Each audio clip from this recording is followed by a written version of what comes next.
Ladies and gentlemen, we are back. Kingdom Citizens, Kingdom Ox, all over social medias. Kingdom Ox on every social media platform. Today we have somebody in here special, y'all. I got an intro for my man from the heart of the Bronx. This man has carved his lane as gritty yet faith-driven voice in hip hop on tracks like Mr. Gritty and Knuckle Up. He embodies the raw energy of New York streets, while songs such as Run Lucifer and Thrones and Altars show his boldness in dressing spiritual battles head on. His storytelling comes alive on Through the Tears and Every Day We Die, where pain and perseverance and hope collide with projects like 48 Hours and When Heaven Hears Gunshots. He balances boom bap authenticity with the modern urgency, making his voice for both the block and the believer. Kingdom Citizens, give it up for my guy, C4 Crotona. What's up, bro? What's going on, man? I like that intro, man. I like that. if you want to use it, it's free of charge, bro. If you want to use it, that's free of charge, man. I'm so happy that you're here, bro. It's cool, man. It's cool, man. Hey, man, just talk to us, man. Let's start from the beginning, bro. Let's talk from growing up in the boogie down Bronx and Brooklyn. You know what I mean? Just tell people your story growing up. Young C4. What was young C4 like growing up in the Bronx and in Brooklyn? Yo, young C4, man, wanted to be a singer, man. Really?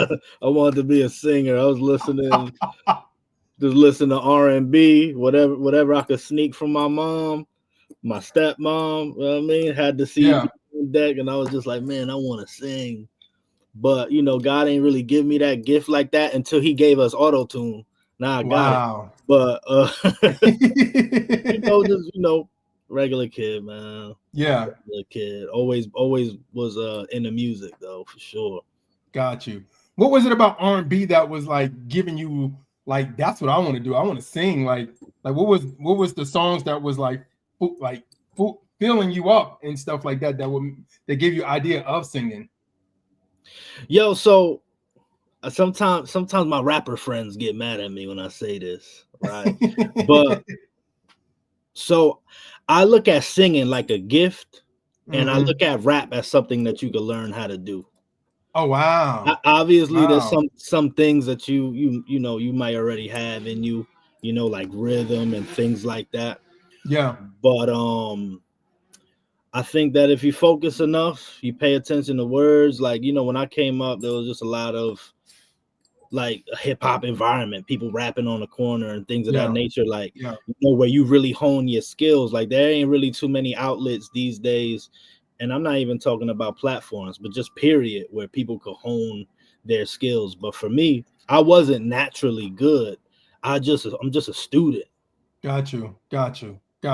Okay. So you were learning, like was you picking up like melodies, how to sing and stuff like that easily? Was that easy for you? Yes. So my mom said as a baby I used to sing, and I used to just sing about random things that I saw, like a car, a bird, or whatever like that. Wow. And I'll just be like, making little melodies, whatever a kid would say. Yeah. And was that something based off of just like the influence around you and the melodies around you that was hitting you to the point where you can just pick that up quickly like that? Yeah, but I believe so. Yo, my mom was really into music, and she was into all types of music. Like, she'll listen to pop, she'll listen to Spanish music. She really liked reggae. Yeah, I mean, so that was always, that was like, the soundtrack of our life was music for sure. Got you. That's so mind blowing, bro. Being so like gritty, gritty, rapping and everything that like R&B is your first love. So will we ever get like a C4 Crotona R&B album?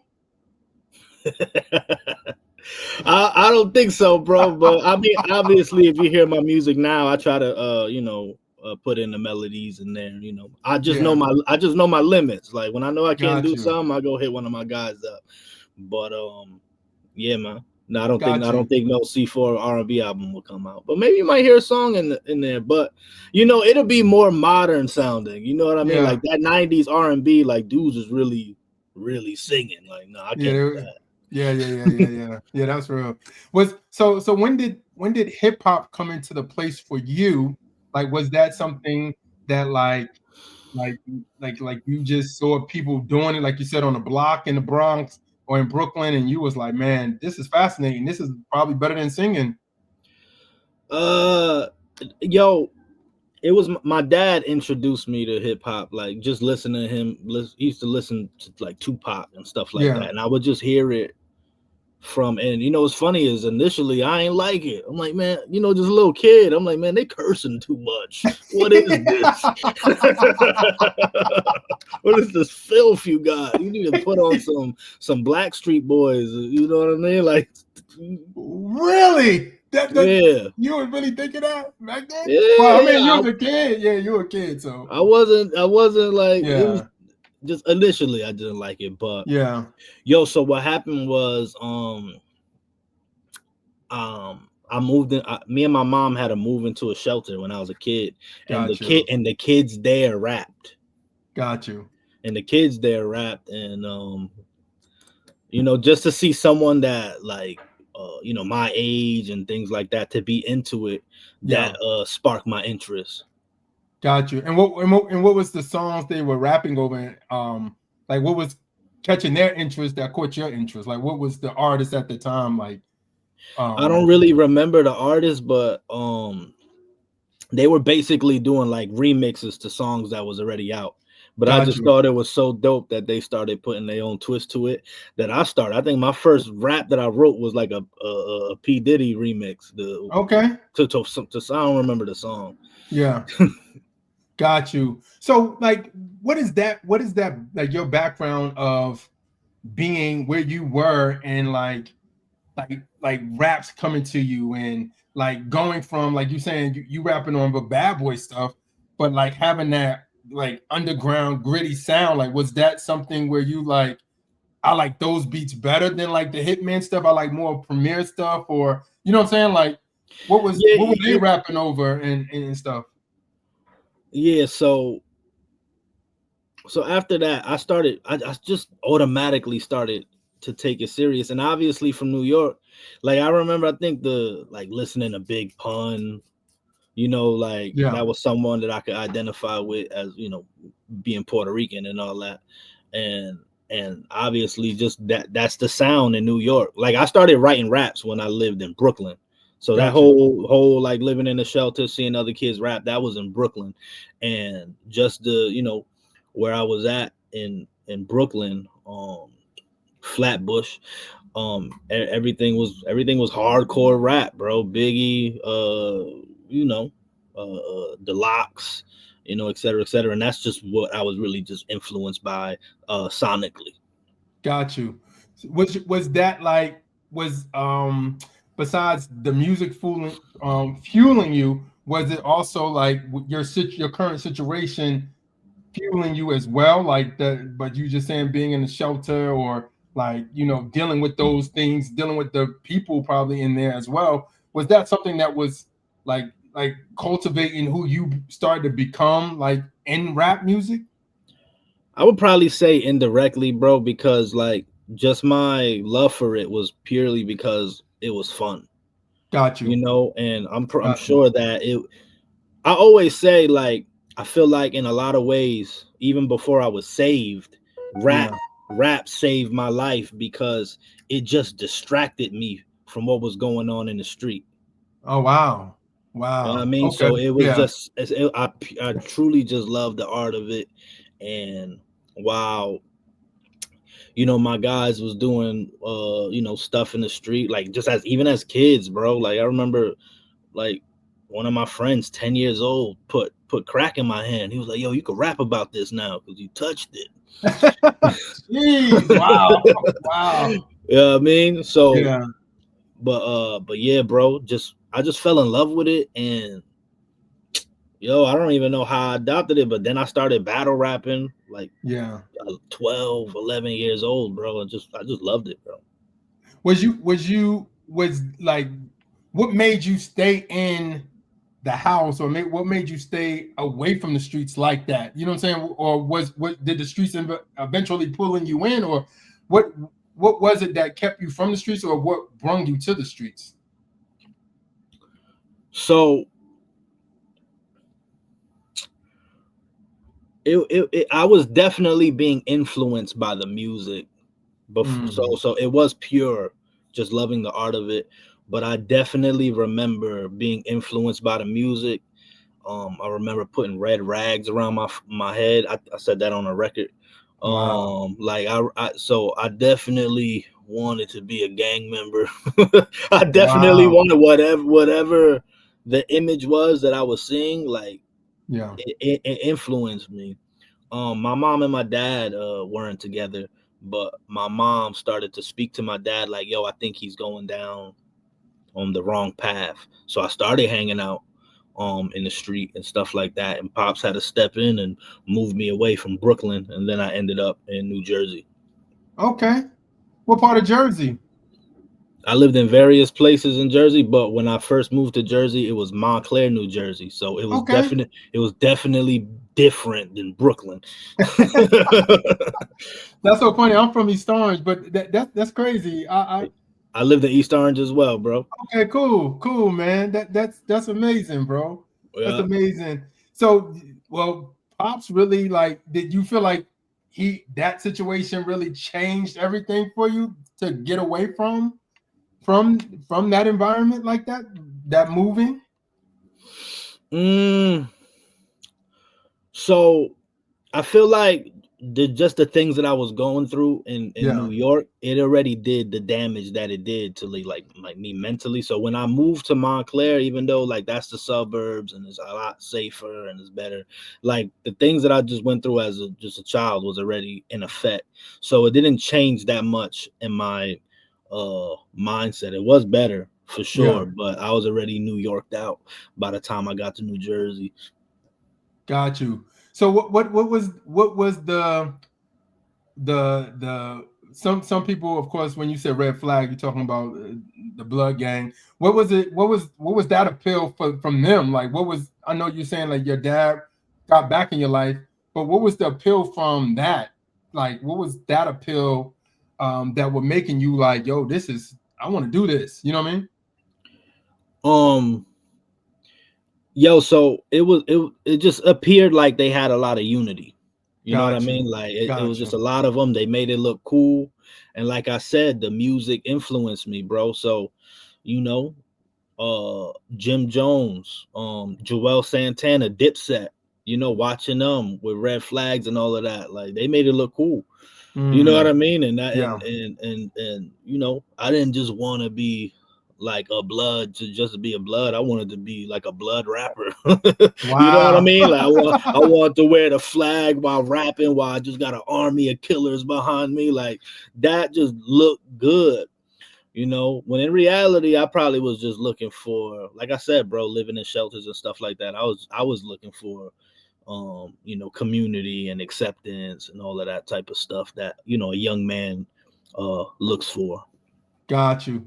Wow, man, that's an amazing story and saying that, because I mean, so many people who gonna watch this is probably gonna hear that story and gonna be like, man, I could relate to that. You know what I mean? I could relate to growing up like I want to be a part of this because of the music. And sometimes we don't even think about it from that standpoint, that the influence of music. Sometimes we just thinking like, man, maybe our backgrounds and all that plays part of it, but sometimes we don't think about like how influential the music is on people's lives, that they may look at something and go, man, that's cool, that's that. You know what I'm saying? Let me get down with that. You know what I mean? Right. Yeah, Yeah, man. There's an appeal, bro. yeah. It looks appealing, bro, because if you grow up and you don't really, you know, have that community. You know what I mean? Like I'm not gonna say that my dad wasn't in my life. My dad was super in my life, but Oh wow, my parents weren't together. got You you. know what I mean? So, Yeah, while mom's at work, her son's doing whatever he's doing. yeah, yeah. You Wow, know, that's yeah. yeah. So okay, so now what is the Montclair life C4 like? Like what is that like? Montclair. I know I've heard of Montclair. different things of that nature. But what was that like for you? I mean, this you saying Dipset, so we're talking about the early 2000s. What was Montclair life like for C4 Crotona? Yo, I guess I was like a glutton for issues, because though Montclair was a college town, I just found myself in drama. I found the little pockets in Montclair that was hood, and had the issues there. But yeah, I will say this though, Montclair is where I really started to take rap serious, because that's when I met you probably heard him on the 99 projects. My boy Lethal, he's my childhood Okay, friend. You know what I mean? got you. Yeah, And he's a quite a bit older than me. So like when I met him, I was like under his wing, and he just introduced me to all the rappers locally, all the rappers in New Jersey, and like I said, it just honed my skills. Like that really was, I really lived a rapper's lifestyle. So who did he introduce you to? Like, who's the people that he like introduced you to He in New introduced Jersey? me. He introduced me to Datin. Okay. And this is before Datin was Datin. This is Freestyle Friday Datin. Yeah, that's when. See, the thing with Datin is Datin was always like popular, so he was popular in New Jersey before, the world heard him. But Yeah, he already had a name, and Lethal would play me his music on MySpace, and got things you. like that. So it's funny, right? Because I'm a little different in terms of my musical influences and what influences me. Yeah. What The artists that have influenced me are local rappers. It Mm, wasn't like Jay-Z, Nas. I was a fan of them, Eminem, obviously, but it was more the local guys around me. Like that wow. influenced me. The guys battling on the street. Like that's what I really, really liked and was into. Got you.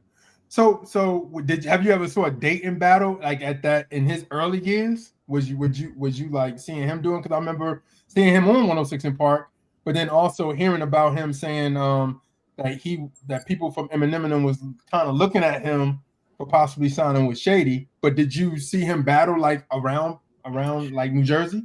No, I never seen him battle in person, but I mean, don't quote me on this, but I Okay. believe I believe that he was on because I know this is not everywhere, but New Jersey has Comcast cable, Yeah. and at the time you could watch videos on demand or whatever, and Yeah. they used to have battles on demand, and I believe Oh I seen him wow. there. Yeah, you go just watch a battle, depending what your plan was. And they had a few little like freestyle battles on there, like Thesaurus, Ilmac. You Yeah. watch battle rap, so you know them Yeah. guys. Yeah. So like I was watching them when I was 14, 15 years old. Got you. So okay, what was like the music you were writing at that time, like or and then that transition into battle rap? Like, um, I mean, there's a battle online right now where people can go see your old C4 battling people. But what was that transition like from just a regular New York, New Jersey rapper into a battle rapper? So fast forward, I'm a little older. I'm Okay, I'm late teens, got probably you. late 18, 19. And the Lions Den comes out. So I'm Okay, watching, the Lion. For those that don't know, Lions Den was a battle rap league, and I was watching. Loaded Lux hosted it, and I was watching like Arsenal and Goods, Head Ice, and all of that. And by this time, I feel way more confident in my skills, and I'm watching it. I'm like, I could do that. Hmm. I could do that, because I already done like off the top of the dome type of freestyles in the street. But I was a little younger. Um, but So then Arsenal started throwing his own battle league, and he was looking for battlers, and I hit him up, and Hmm. he responded. I said, "Yo, I wanna battle in your league." And he responded right away, bro, and he told me what I had to do. I think I had to pay like a battle fee. I don't remember, like $100 to enter, and I battled O Red. Mm. That was your first battle, was O Red? Yeah, man. And let me tell you something. It was something. Well, I think people don't understand that there's different eras of battle rap, right? I think Right. you got the 106 and Park era of battle rap where it's like kind of freestyle off the top of the dome, but then you had that Smack DVD era where you can obviously see like, oh, these dudes pre-written their stuff, or they had other verses that they could use against that person. You know what I mean? And then we get into that like the late DVD era, URL, early URL, where it's like I'm specifically writing for you. So was that like what was O Red throwing your way? Was he throwing like I'm writing towards you, or was he had like bars that he like kind of mixtape bars, or you know what I mean? And what did you have for him? So it was a tournament. It was like an 8-man tournament. So I didn't write specifically for him. I wrote, I don't remember, like 10 3-round verses, and I had all of them memorized for that day. Wow. You know what I mean? So it was just random, like punchline street type rap and all of that. Yeah. And I remember getting hit with my first haymaker. Oh, it didn't feel good. It didn't feel good. He said a Chris Brown Rihanna line when that first happened. He might have been the first battle rapper to say that. Yo, bro, the freaking ground was shaking, bro. Like, wow. You remember the Lions Den when the crowd start going crazy and they start panning the camera all around the crowd?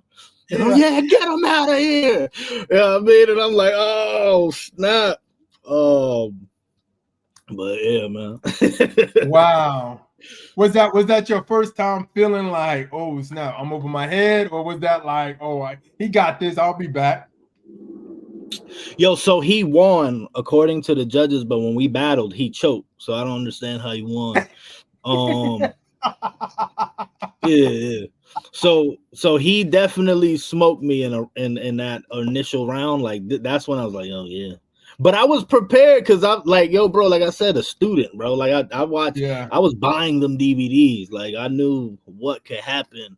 And he had like a battle out already. So I was watching. He was doing that translation joint even back then. Yeah. So I already kind of knew, but obviously, like just being in it is different than when you watching it on TV. But yeah, he won. They gave it to him, and I went home early. But I was just so happy that I'm watching this on a DVD, bro. You know, like the perception of it is like, oh, bro, I freaking made it. Yeah. Because in them times they would judge the battles in person, but when they dropped the footage on YouTube, they left it up for the fans to decide. So I felt like, yo, when it's out, they gonna see. I don't gotta feel like I won. I just wanted people to see that I did my thing. So okay, so they would drop the battle. They would judge in person, but cut that off and put out the battles on YouTube. So you didn't see who the judges picked. Right. Yep. Wow. And then did you always stay with Lions Den, or did you go to like Grind Time or any other battle league? So that wasn't Lions Den. That was the Ultimate Warrior. Arsenal yeah. League. Yeah. Yeah. So so immediately because Arsenal wasn't doing it frequently, so it was just like a one and done. Press the DVD, get whatever bag that you get from DVDs. So immediately, like 2 weeks later, I hit up the people from Grind Time, and they responded to me too. They responded like that. They said, yo, we got tryouts. So it was like 14th Street, Union Square in the city. And now I got a little blood. I got like a bloodthirsty, and they give me some dude, and I smoked him so bad. I was like a vicious monster, bro. Wow. Like I was smoking him, and then I was hearing him breathing hard, like out of fear. Like I was just like, man. What did you know him in advance that who you was gonna battle, or was he like upcoming and just kind of like on your wavelength? So that was my first time hearing like, yo, you're gonna battle this guy. Got you. But I still wasn't used to writing for someone. That still was like, foreign. So I just came with rounds that I wrote for the Arsenal League. Oh, got you. Well, you So had like a lot of bars. You told me yeah, so today. I had bars on deck, and I was just trying to get them off. And yeah, man, and the way the crowd was reacting, I was like, man, maybe I should have spit this when I was battling over it. So they, go ahead. No, go ahead. What you about to say? I was like, yo, because they end up never dropping the footage with me and ORED. Oh, So wow. yeah, I end up using them bars too. I end up using them. Wow. Did you ever ask Arsenal like, yo, why didn't y'all drop that battle? Or was it just back then they wasn't doing that in general? Like he had a falling out or an issue with the DVD guy. Got you. Okay, cool. So after that battle, did you battle some more, or was like you kind of like that it became my career, bro? Wow. I got a lot. Wow. The only thing is that I don't watch them today, and not even on some like super save stuff. It's just like I had a lot of potential. But I feel like my voice was extra like grungy, and like my voice is already kind of raspy, but like when I was a kid, I wanted to make it sound even way more raspy. So it's like, yo, you kind of freaking overdoing it in these videos. But at that time, 19 years old, like I was making a little name for myself, bro. Like I was doing battles, dudes like Conceited, DNA, Cortez was hosting them and stuff like that. So like all them guys that's battle rap fans' favorite battle rappers, they know who I am. Wow. Mm-hmm. Wow. So okay, so what was your official last battle that you did? Like what was the last battle that you had? What was the last battle you had with the person, and then like what was the outcome and everything with that?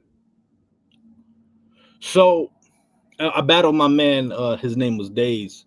Okay. But so just being young and hard-headed, I made a lot of enemies in battle rap. Like in real life, I made a lot of enemies, and after a while, it just wasn't fun for me no more. But I'm like, yo, man, I come here to rap, not to be fighting y'all. Wow. You know what I mean? And it just took a turn for the worse. And I'm not gonna give up myself all the blame, because just being in, especially at that time, it's not like this no more, because obviously the money is there, there's big checks and all that. But during that time in battle rap, people were gonna check you on what you said. They wanted, if you were saying some gangster stuff, they wanted to see if you was really gangster. You know what I mean? And there was a few times where I've gotten pressed and people like, yo, bro, you really about that type of stuff? And then I had to react. You know what I mean? And it was becoming very toxic to me. Like I would just go to battles with anxiety. Like, yo, I didn't practice for 2 months for this opponent, but I think that I might end up fighting this rapper and that rapper. And I'll tell you off air, because Got you. you know what I mean? So like I've had a lot of battle rap beef. So yeah, so my last battle with Days, I was already kind of like, I was defeated because on top of the battle rap beef with the rappers, the fans knew it too. So the fans kind of like was turning on me. You know what I mean? So so you'll see their faces while I was rapping. I'll say something obviously crazy and they just won't even crack a smile. So it was just really uncomfortable. So my last battle was with Days, and that was my last battle. I was gonna have another battle after him, and unfortunately that joint ended up in a freaking brawl for all with my guys versus my opponent's guys, and that just turned really, really just like ugly, bro. Like it turned into like street stuff. I'm talking guns, brass knuckles. It turned ugly. Jesus. And then I was just like, you know what, bro, I don't want nothing to do with this joint no more, man. This is stupid. Like, what, you know what I mean? Like, I don't understand how we're in front of the mirror practicing, but you want to come here tough. I don't get it. That's crazy, man. I mean, I think we don't know like the life of a battler, and like even at that time, like I mean, like you said, you're in the boom of battle rap. battle rap is doing some things, it's growing. I mean, it's not like you said it is now, but at that stage, especially the YouTube era of battle rap, it was a lot of people were getting names off that and notice and stuff.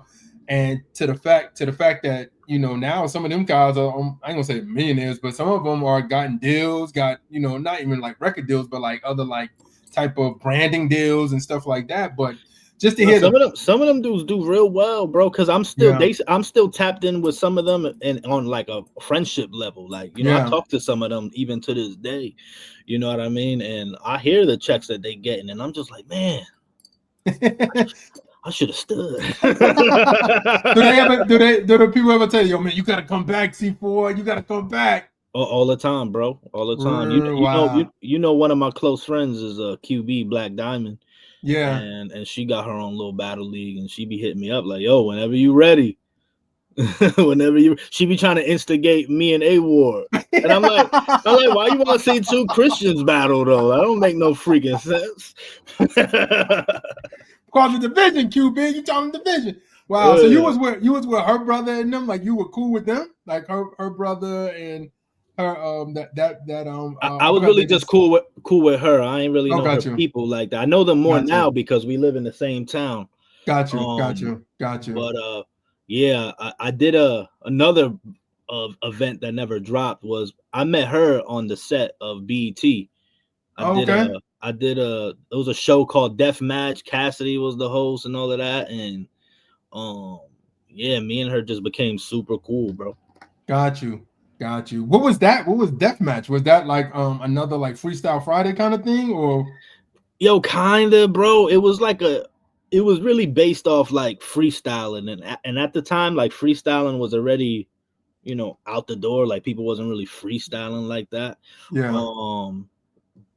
I guess they didn't read the room right. I guess they saw battle rap was blowing up again, and they wanted to take advantage, but they didn't really understand the culture.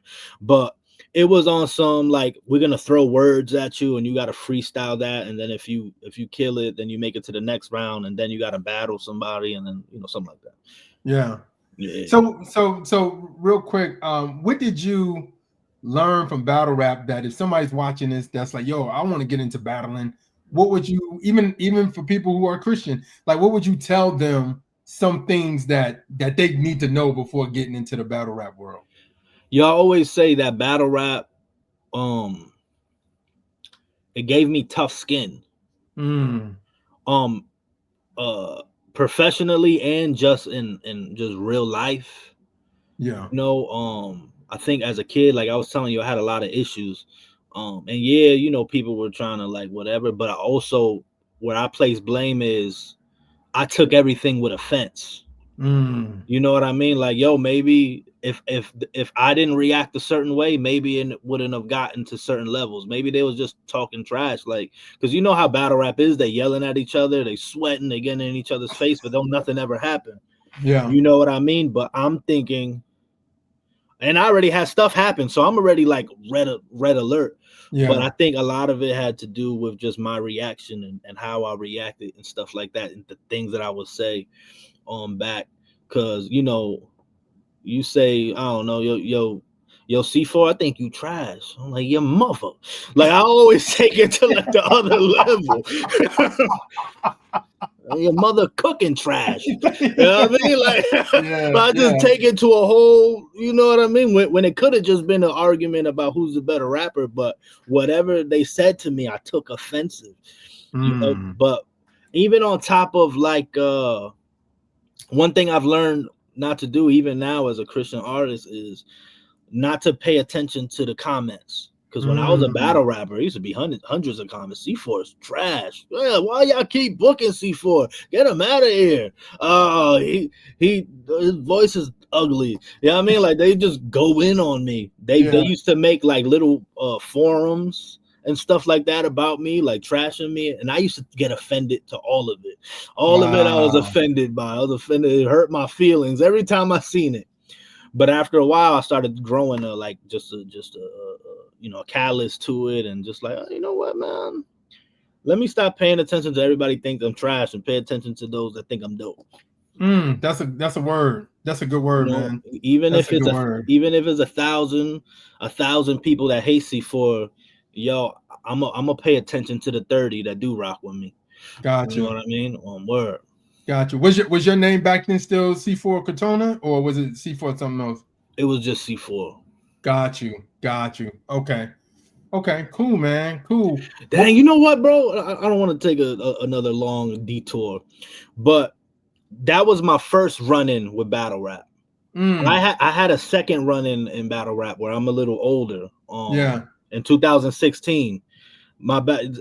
I forgot about. I really gave you my early years. I came back to battle rap and I did 2 battles just to Who? see if I still got it. Who was the two people? One dude named Jack Tripper and another dude named Get 'em Vega. Got you. And what league was this for? Beast Mode that then turned into iBattle. Got you. Yeah. Got you. Mhm. How was that feeling coming back? How was that feeling of like was it the same old, or was it felt different than when you were younger doing it? So I felt more refined. Mm, I felt I felt more refined. I felt like I knew what to do. So one thing going back to young C4, like I said, it's hard for me to watch them battles. When I was younger, a lot of some of the OGs in battle rap try to give me game and yo, I think you're dope. You got a lot of potential, but you should do this, this, and this, and this. You know, mm, because I was still trying to battle rap like how I would do a song. got you. You know what I mean? And when I was younger, I didn't take that advice. I'm like, man, I don't know what y'all talking about. But when I came back to battle rap, I felt like I figured it out. And I Yeah. was gonna pursue battle rap full time, but then my mom passed away the way she did, and then I Oh was like, wow. I don't need nobody bringing this up to me in a battle rap because Gotcha. they will Gotcha. bring it up, and then going back to my reactions.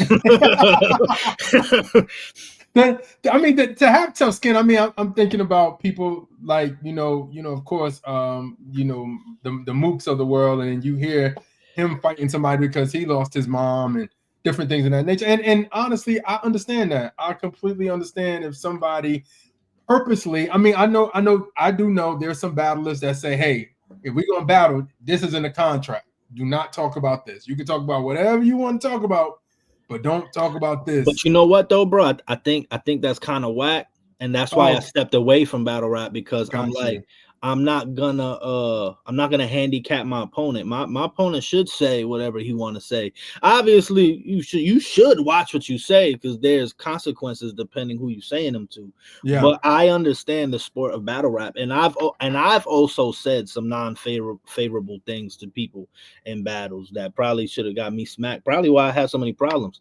Um, you know what I wow. mean? But I just understood the culture of battle rap. Like most battle rap fans will tell you anything goes. Yeah, But yeah, just I love my mama. And if you talk about her and talk about the situation, like that's really the thing. I yeah, didn't want nobody talking about the situation. Now, if you want diss my mom in your rap and just some generic, I'll do this and that, whatever. But if you're gonna yeah. talk about the specific situation, I'm gonna do something specific to you. Now I feel that. I feel that, man, because that's real, especially if it's a spot where you like hearing people go in specifics about, like you said, it's not like I'll shoot your mama or anything. It'd be like, yeah, your mom died from this, and you like, bro, like, is that really like for real? You know what I mean? And Right, right. that could be harsh, bro. That could be very harsh. So, man, what was the turning point for you, bro? What was the turning point? I mean, you're obviously doing your thing in battle rap. You came back to it. What was your transition from being a battler to being a Christian and a Christian rapper? What was that transition like for you? So, because we on the topic, it was really on my mom's death. You know, Mm, for those that don't know, my mom was shot and killed, mm, and that affected me greatly. And before my mom passed away, I seen her, and we just had a conversation, and she was just telling me that what she was going through. She was telling me that the Lord had opened up her eyes spiritually, and she was mm. telling me that she was having demonic experiences basically, bro, but like seeing it physically, like seeing demons in Mm. front of her, seeing them on people, seeing them just everywhere. And she was telling me the importance of prayer. Baby, you need to pray before you go to people's house, before you go outside. You just need to pray, etc., Mm. etc. And she was going in real great detail that it scared me, that I felt like I was sinking. Like I was sitting, Mm. like she was telling me, I was sitting on the couch and I felt like I was sinking. And I was like, Ma, please stop telling me what you're telling me. I can't physically take what I'm hearing. Mm. And she said, okay, baby. My mom was a Holy Ghost filled believer. So, Mm. I leave her. Well, I leave, I say, Ma, I gotta go. And she said, let me walk with you, because I didn't have a car. New York is big on trains. Yeah. She said, she walked with me halfway, and she said, let me pray for you right here. And she took my hand and she looked up. She said, God, I told him everything you wanted me to tell him. Now do what you gotta do. And she got murdered a week later. Mm. Wow. And that did me bad, bro. Like I just Mm. wasn't well. And then I just wasn't well. And Yeah. that's what made me end up moving to Connecticut. When I moved to Connecticut, my dad ended up giving his life to the Lord, and he would invite me to church. Um and I went to church one day, and the pastor that was preaching was blind. He was Mm. a blind pastor. Wow. And my dad was like, man, you should go up for prayer. And yo, bro, I always heard stuff like the presence of the Lord is here, or this or that. You know what I mean? And it just sound like church talk. Like it sound like whatever. And I as he started to pray for me, before, like a split second before he started praying for me, bro, my body was like, it almost went like on fire, I would say. Like it Mm. started from my feet up to my head. And as soon as it went up to my head, he started to talk about real personal things that I was going through at the moment. Remember, I'm grieving my mother. So he was like, Mm. yo, the Lord saw you when you was in the car screaming at God. The Lord saw you. You want to know why this happened. Jesus knows why this happened, and you have to give your life to Jesus. Mm. And I remember leaving, like, yo, bro, did that really just happen to me, bro? Like, I couldn't like accept that. Like that was like, like I believed everything, but for some reason it just wasn't registering. And then I Yeah. went to the church maybe a week or two later after that, and they were just worshiping.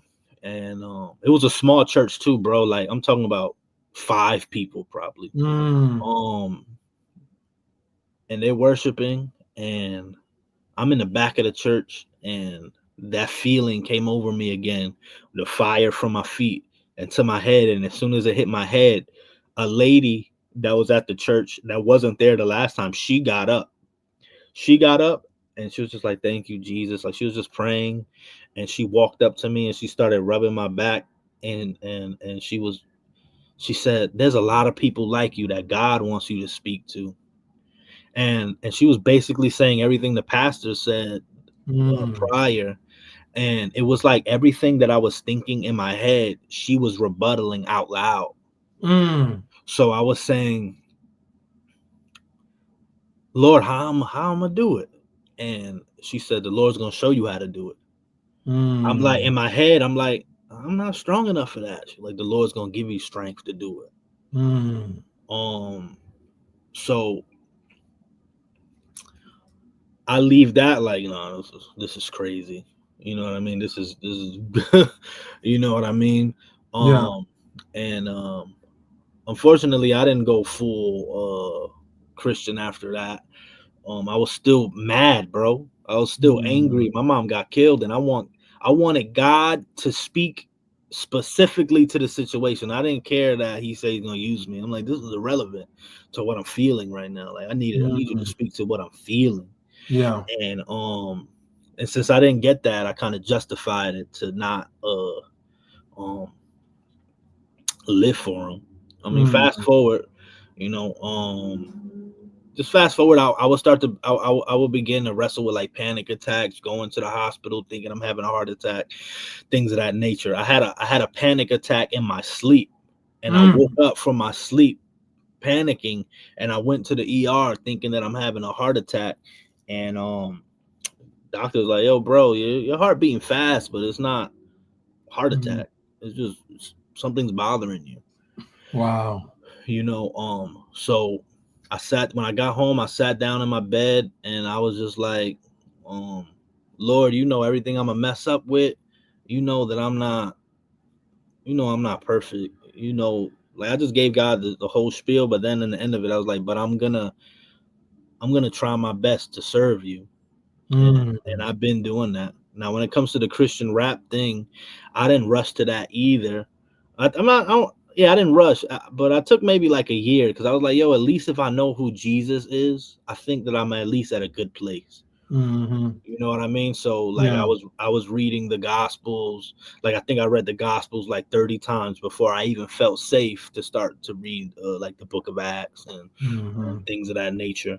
You know what I mean? And then when I started, I wrote a rap, wrote a song, and then out of nowhere, Datin hits me up in my DM. I haven't spoke to him since I was 16, maybe, Mm-hmm. and he says in my DM, because at the time I had a secular album out and it was doing pretty all right, and he was like, "Yo, bro, I just heard your album, and I just want to let you know, Lord, man, the Lord wants to use your gift, man, and you know that, but you keep running from God." That's what he say in my DM in a voice note. And I say, yo, bro, I'm with the Lord now, man. And he was like, oh, Right. word, but praise God. And he was like, yo, if you start making music for the Lord, send it to me. Let me just hear what you got. And Yeah. I was sending them music. I sent them 2 songs, and he didn't respond to it. He ended up responding to it like 2 o'clock in the morning or something like that. And he left a long message. And he was just like, yo, bro, you know, it's hard to come up in this without um leadership or something like that, I believe. And Yeah. he was just giving me some game on some stuff. He was like, yo, just keep sending me music. And that's what I did. I was going to the studio and I was sending music. And yeah, man. Wow. That's amazing story, bro. And I'm sorry to hear about your mom's that way and stuff like that. Is that still the God slowly but surely heal you in that area with your moms, or is that still an ongoing battle for you day by day? um I feel like when I got saved, the Lord healed me from it. Got you. When I started Got giving my life to the Lord, because I didn't give my life to the Lord till 2 years after my mom got killed. When I gave my life to the Lord, I felt like He healed me a lot from it. But that's because I started to read the Word, you. and Mm, I was reading when Jesus sat down with Nicodemus, and he was just like, "Yo, bro, if you look at a woman with lust, you commit adultery. If you know hate your brother in your heart, you have committed murder." So it was clear that Jesus was making these things a heart matter, mm, and the things that you entertain in your mind is already sin before it manifests in the physical. And I just started to take a deep I started to remember things that I have done, and just all the things that I have entertained. And I'm like, Lord,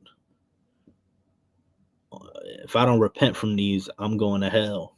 And mm. I just had a Wow. wild thought about, I'm like, yo, what if the guy that killed my mom repents and I don't, from anger and hate? Mm, He'll end up being in the Lord's presence for eternity, and I might end up in hell, mm, even though I'm the one who the offense was done to. mm. You know what I mean? So I was like, Yeah. um, Lord, I just want you to forgive me, Mm. That's cause powerful.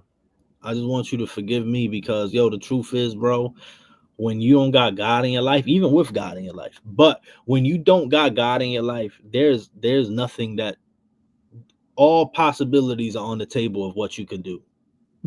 All That's of them, real. because you are living according to the flesh. Whatever feels good to your flesh, you're gonna do.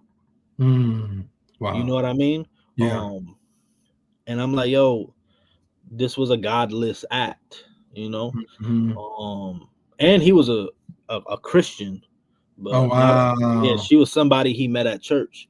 But Wow. I never used that to be mad at God. I automatically was like, yeah, nah, but he ain't no God. He just went to church. Got you. Got You know what I you. mean? Yeah. So And yeah. and I'm glad that you did the distinction between the two, because some people could have did the opposite, where it's like, man, all this church people are phony. I ain't rocking with it. I'm done with God. Blah blah blah.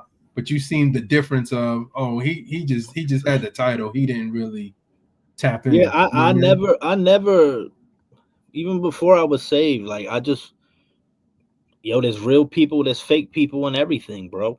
Yeah. Like, yo, yeah, there's fake people in the church. There's also fake gang members. There's Yeah. also fake, you know what I mean, Yeah. co-workers. Like there's Yeah. faking everywhere. I just, some people, I don't know. When it comes to the Lord, maybe they don't like the correction. Maybe they don't like when people call out their sin or whatever. But like I never threw God away for what other people did. That's good. That's really good, man. And man, people going to be blessed by hearing that, man. That's an amazing story, C4, man. That's an amazing story to hear that, like, that identity of, like, taking offense in your heart and asking God to take it away, even though you're not the one that got offended. You know what I'm saying? Even though you're the one that it didn't happen, you didn't do anything. Somebody did something to you, but you asked the Lord in the mature way to take this offense out of my heart towards this man. You know what I mean? And I think a lot of people, the time we're in right now, man, it's so many people need to hear that. Like, I'm offended by something, even if I don't even know the person personally, or I'm offended by a situation that I'm still holding on to, but I just need to get at the God. Like, you know what I mean? And was that was when once you started reading the word, was that something that was like evident for you? Like, man, I need to get rid of this offense, man, because this is really bogging me Yeah, down. bro. When I started realizing what sin was, like, man, I was repenting from stuff I did when I was 4. Like, Mm. Lord, man, Lord, forgive me. Like, I just like one thing when I pray to the Lord, I'm like, look, Lord, I'm not a lot of things, but if anything, even when it's judgment and I'm in front of you and you rewind them tapes and you point things out about me, I want you to at least see that one thing I kept was my honesty with you. Mm. So Mm. whatever it is that I'm feeling in my heart, bro, no matter how ugly it is, bro, I just tell it to God. No matter how Mm. ugly it is, Lord, I feel like, you know, I feel like hurting somebody. I feel like fighting. I feel like, at the time, lust, like, and things that, are in that. Like, I just tell it Yeah. to God, bro. I tell it to God because, you can't hide nothing from him anyway. Yeah. And I'm like, all I got, Lord, is my honesty. And Mm. I'm just going to be honest with you all the way to the end. Got you. That's real, bro. That's a real thing, man. That's so real. Man, talk real quick about, like, you kind of hit on it with Datin, like you were sending him music. When did he make it like, hey, I'm about to start my own label, I'm gonna start my own imprint, I want you to be a part of Menace movement? Like, what was that transition like for you? So he already had started Menace at that time. He had Stefanato, and then I believe he ended up announcing Naladeus or something like that. I don't Mhm. remember, but I think I was just putting in so much work that people kept bringing me up to him. Mm. You know what I mean? Like, and Yeah. and I guess, just the raspy voice Puerto Rican people automatically would be like, yo, you like a Datin in a way. And yo, bro, I think my bro Datin is incredible, phenomenal, legend in the space. But I don't think I sound like Datin. Yeah. We don't make the same music. You know Yeah. what I mean? Like, I mean, and he could if he want to, but I'm just talking about even lyrically. Like, I don't pen it how he pen it. We pen stuff differently. So I'm like, I don't. Other than us being Puerto Rican, I don't. But Yeah. anyway, people was always giving those comparisons. Yo, you kind of sound like Dayton. And then people hitting him up, yo, you should sign C4, and we was already cool. So, but just because he was my friend, I didn't want to hold him to having to sign me. Like That's just good. because like yo, you ain't gotta do nothing for me, but be my guy. Yeah, You know what I mean? Like that's for me that feels whack. yeah, Yo, bro, sign me, bro. And then if he don't sign me, then I have an attitude with him. Like that's weird. yeah, You know what I mean? So, yeah. um, and then when he asked me, I didn't say yeah right away. I said let me pray about it. Mm. You know what I mean? And then I didn't even hit him back. He had to spin the block and ask me again. That's crazy. What um, made you say, what made you go like let me pray about it first? Like what was the hesitation? so one thing that always been in my mind as a Christian rapper and coming from battle rap is I never want to be prideful. Mm, I never want mm, to feel like I'm better than anybody, even wow. if I am. I don't like I don't like I don't want to care about that. For Yeah. me personally, I know the fans are gonna do that, the whatever the critics are gonna do that, do the comparison thing. But I was like, man, Lord, if I sign with Menace, I don't know what could happen. Maybe I'll be a big star, maybe not. Maybe I'll be like a mid tier in turn. I was like, I don't whatever. I know that whatever platform you could give me, pride is gonna be right there. Mm, You know what I mean? And I don't wanna feel myself. I don't wanna be cocky. I don't wanna look down on nobody. So I was really just praying to God with them. Like, Lord, I love rapping, and for most of my life, all I ever rapped about was murder, torture, the environment, et cetera, et cetera. You know what I mean? And yeah. I would love to glorify you with this music and reach back into the places that I have come from. But if I'm gonna lose myself in this, then don't give it to me. Wow. Um, so Wow. just sitting in prayer with that. When Dayton asked me again, um, also too, just to add, I also want to be with people that had my best interest in mind. Hmm. Sometimes you'll get signed to a label and you're just getting signed merely for your talent. They don't care about what your walk with the Lord is like. Yeah. Assuming, I don't know, but that's Yeah. what I'm thinking. You know what I mean? Yeah. I don't. Yeah. Yeah. I never met the other labels like that. Um. So, but that's what I'm thinking. I'm like, yo, you know what? And then I start thinking back, like in a way, Dayton was discipling me on the low, like just hitting me up, asking me how my walk is and stuff like that. I'm like, you know what, bro? If I'm gonna be a part of a label, I want to be a part of a label like that cares Hmm. about where my walk is, Yeah. and not just where my talent could lead me and lead the label. Yeah.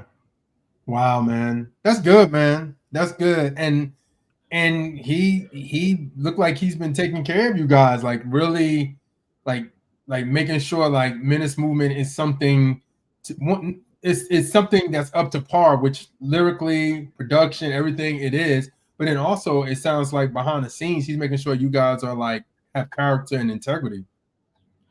Yeah, man. Yeah, bro. I would say that I'm in a lot of group chats in Yeah, CHH, and not just because it's my label, but like we really in the Menace movement chat is very a Christ centered. You know what got I you. mean? Not saying talking about other stuff is wrong or whatever Yeah, like that, but just in our chat, yeah, we talking scripture, sometimes we debating, like sometimes we'll, talk about a hot topic that's going on and, Christianity, like we really just that's really the center of it got all. you. Got Hmm. you, man.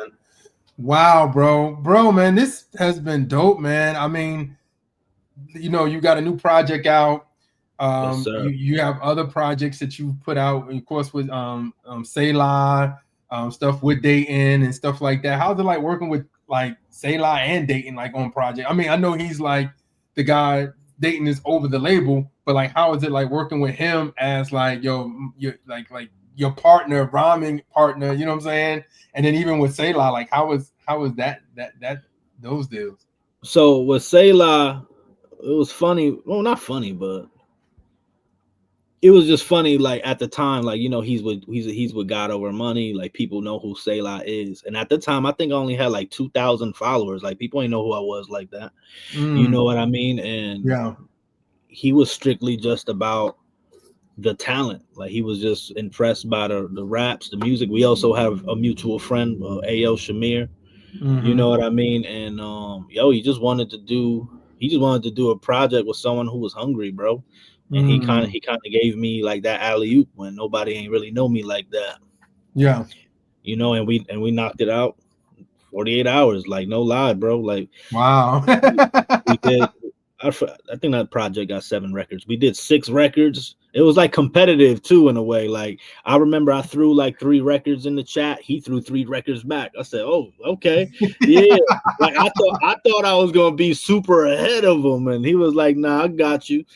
And then for the intro song where me and him go back and forth, we did that joint on like a Zoom call. Like Really? yeah, on the next day. But yeah, that was just a really just dope experience. It definitely helped me and gave me some notoriety. And then with Datin just gave me an alley oop. Datin was like, "Yo, I got these hard beats. You want to put verses on them?" I'm like, "Yeah, yes, I do."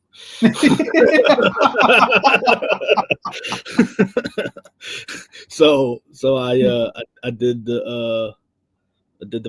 did that too. Knocked that joint out pretty quickly. Yeah. And yeah, both those projects did well and have helped me a lot. For sure. Got you. Man, bro, tell everybody about your new project, man. When Heaven Hears Gunshots. Talk about that. Talk about the process behind the name, and then also, um, what was your mindset in recording and songs and different things? Just talk about the project. Yes, sir, man. So when Heaven Hears Gunshots, man, I dropped that about a month ago. It's doing really well. And basically the title is just, when a lot of times when storms come in our life, we feel like we're alone. But with anything that happens to us, man, the Lord responds. You know what I mean? So when Heaven Hears Gunshots is basically the Lord responds to when, something is happening to you in your life. You know what I mean? He's not just silent. Like a leaf Yeah. can't fall from a tree without the Lord knowing it. So he knows everything Mm. about what's going on in your situation. Is more of where's your discernment at to know what really is happening. You know what I mean? Sometimes we got a real why me, woe is me kind of a attitude to what's going on. But no matter what, good or bad, the Lord is speaking through it. And just if you listen through the project, man, it's real up and down. There's moments where I'm talking pain, but in the end, I always bring the Lord back into how He answers that pain for me. You know what Gotcha. I mean? And Yeah. yeah, I just want to make real music. I know everybody knows me for the gritty stuff, for the hard, for the bar for bar stuff, and I love all that. You know what I mean? And that's fun to me. I enjoy it. But at the end of the day, man, I really just want to just make relatable music, and just Yeah. things people could listen to and feel like, yo, man, I relate to that, or Yeah. Yeah, man. fully Showing up. fully produced by my man Aladeus too. Yeah, and then also like showing off your songwriting skills and showing off your like song structure. You know what I'm saying? Like, Yeah, that as well. There was a little moment where I started to feel like a little bothered. Like I feel like I dropped too many songs where I'm just rapping or spitting just a hard 16. I'm like, man, I'm more than just 16 bars. me and Flo had a conversation about that when I was like, man, man, I think that's the thing. Is almost trying to go back to battle rapping. In essence, is like when you're known for spitting bars, but then when it's time to do a song, people kind of overlook it because they're like, you write a song, like because they so know you of bars and lyricism and different things of that nature. But it's refreshing. We talk about the Nas's of the world, the Biggies of the world, the people of the world, or Eminems of the world. That's like have that. Well, not Nas, but like the Eminems of the world, where they have that battle background, but they can write a song and pull you into that song. And I think that should be the goal, man. I mean, because at the end of the day, people are still paying their money to hear what you got to say for like 16 tracks or 14 or 10 or 15 tracks. Right. You know what I mean? And it's still got to be some type of form of entertainment still, if it's a Christian rap, regardless if it's Christian rap or not. You know what I mean? Yeah, you gotta make music that lasts, bro. Like I said, I love the Yeah. bar for bar rapping stuff, but that sometimes like that bar for bar rap stuff, like that, I feel like it has an expiration date. And when it's in music form, like I feel like, because just people want to hear more and more and more and more. You know what I mean? Fire bars versus like if you make a song that's relatable, that's when it becomes timeless. Yeah. Yeah. Not That's saying right. the hard records can't, but you know what I mean. I'm just really just trying to, hit the heart, because the bars just hit the mind or whatever is hitting. Yeah. Yeah. It's Gotcha. entertainment. Like that's entertainment. But Gotcha. Okay. Bro, thank you so much, man. Thank you for this time, bro. I thank you for your story. Your story was amazing. Are you ready for your this or that C4 Crotona edition? Are you ready, sir? Are you ready? You ready? Let's do it, man. Okay. Like you kind of worried. All right, man. UW or grind time? Grind time. Grind time. Okay. Chopped cheese or a slice of pizza? Chopped cheese. Chopped cheese. Okay. Rucker Park or Gersh Park? I hope I'm saying that right. None of them. Okay. Tim's in a hoodie or Uptowns and fitted? Tim's in a hoodie all day, man. Tim's in a hoodie. Okay. Rappers from New York or rappers from Jersey?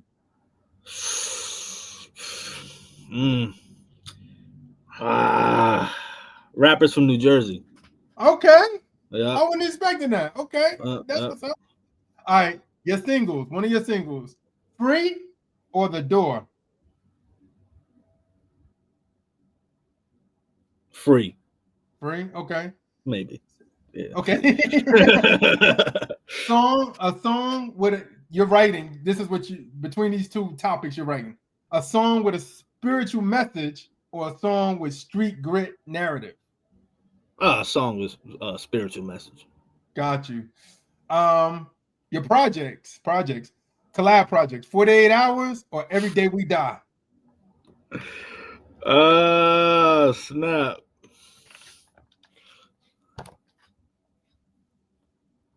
Every Day We Die is more recent. Okay.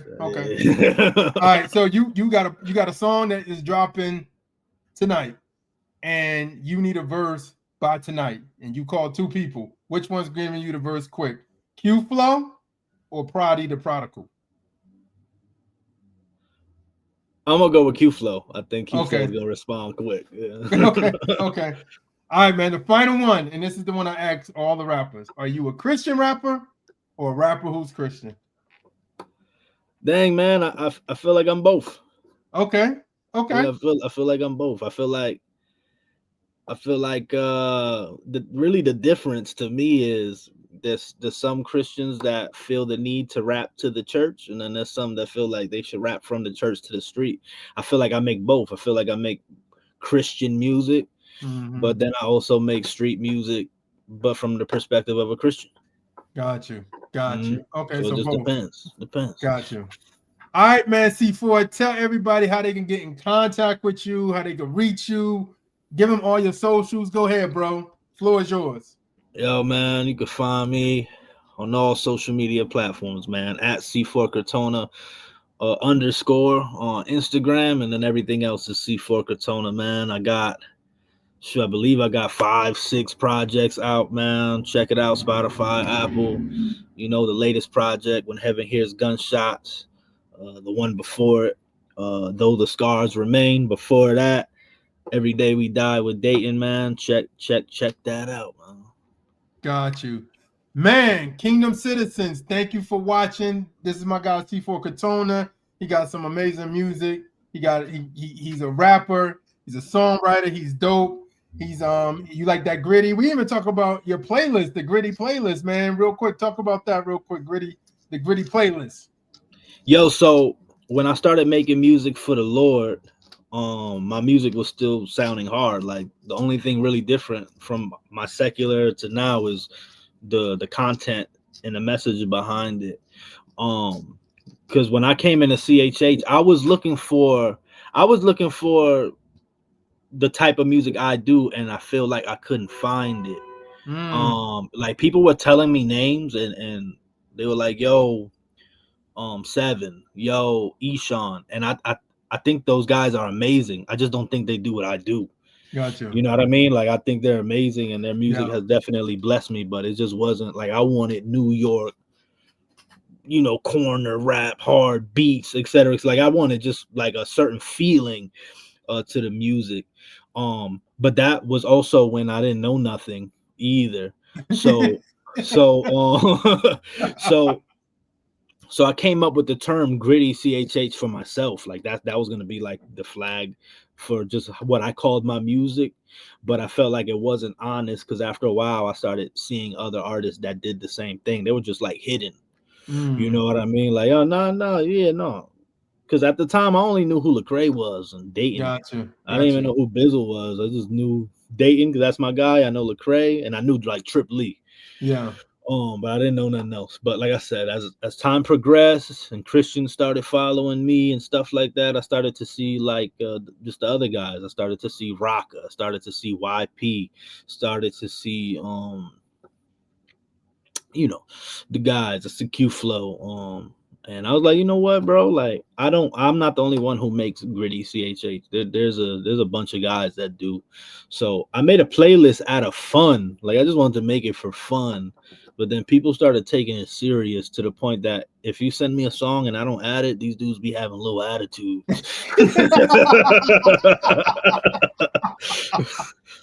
Yeah, man. I'm like, Yeah.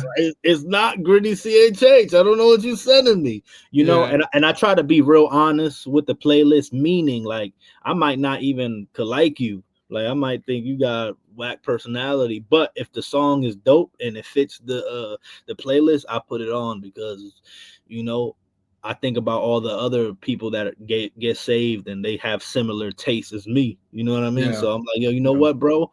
If you're looking for a specific style of boom bap, because that's what gritty is boom bap, but it's just a specific boom bap. Yeah. It's here. It's definitely here, bro. So, I just wanted to play my part and introduce that as well, because there's Christian rap drill, Christian rap on trap beats, Christian rap pop, like, so I just wanted to Yeah. carve my own, carve something out that, needed to be occupied. Yeah. That's dope, bro. That's dope. I'm glad you And did it. Cause, and it cause, became a little community like now, and I'm yeah. cool with most of these guys. Yeah. Hmm. Yeah, man. That's dope, bro. All right, bro. Thank you, man, so much for being on the show, man. We appreciate you, bro. Kingdom Citizens, Kingdom Ox, everywhere, all social media. We are out.